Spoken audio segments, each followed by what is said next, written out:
We've seen some really questionable building developments over the years, but this one's extreme. Livia and her family have lost their privacy and their daylight and have scaffolding leaning against their home. Who approved this? It's big. No, it's bigger than big. A nightmare, monstrosity. Is it the Castle of Concord? Harry and Meghan aren't moving in, but this place has the royal stamp of approval. So it's going to tower over our house. The Colossus of Concord? Yeah. It's pretty big. That up there is the ground floor of the building, and there's a second story going on above it. Even the scaffolding doesn't fit. Mate, the scaffolding is leaning against their house. Are the rules out the window? Once it's approved by a private certifier, that's it. It's essentially a done deal.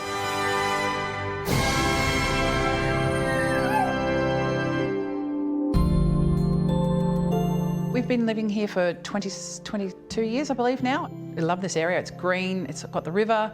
Down the end of the street, we've got beautiful neighbours and we're all very supportive. It's a lovely community atmosphere. It's close to the city. We love living here, but it's changed, obviously, now.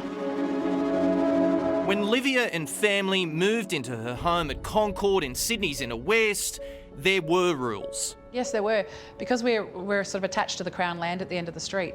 So we were very much restricted in terms of brick colour, in terms of setbacks, in terms of heights and stuff, because it had to be, again, harmonious to the other cottages and other homes in this area. That was then.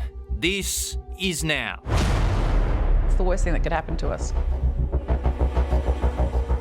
A double-storey duplex right next door. The owner didn't need council approval, and privately, apparently, the sky is the limit. It's like the Great Wall of Concord, isn't it? It is the Great Wall of Concord. On paper, it appears fine, but in reality, even from the highest point of Livia's double-storey home, it's huge. This is the floor of the second story here, so it's going up above that. So from there, they'll be able to see straight into our bathroom from that height, because there's windows going in here as well. She can almost touch it.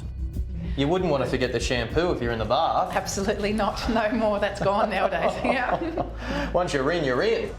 Inside and out, goodbye privacy, goodbye sun. We've got eyes on us at all time, which is just, it's horrible. So this is clearly on your side of the fence. Sorry. There we go. Sorry. And yep, rolling. It's so dark here as a result of that. We need a light. Yes, we do. Talk about living in the developer's shadow. Hello? We tried unsuccessfully to find 38-year-old Shai Wei Wang.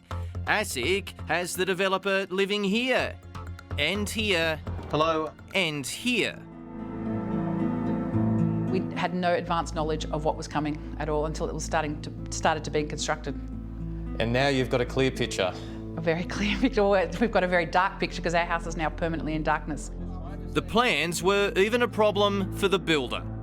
I just came home from work and there it was.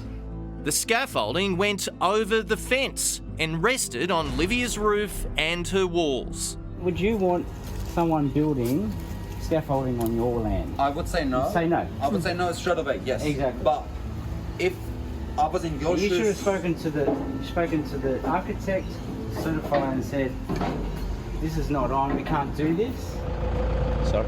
Builder Sherry and his site manager Max needed a conference call after we got involved. That one is the safest scaffold. So just so I'm clear, you can do whatever you want. I'm not going to interview with you or filming me. You can do whatever you want. All right. No rules. Please. So what are you doing? What's the question?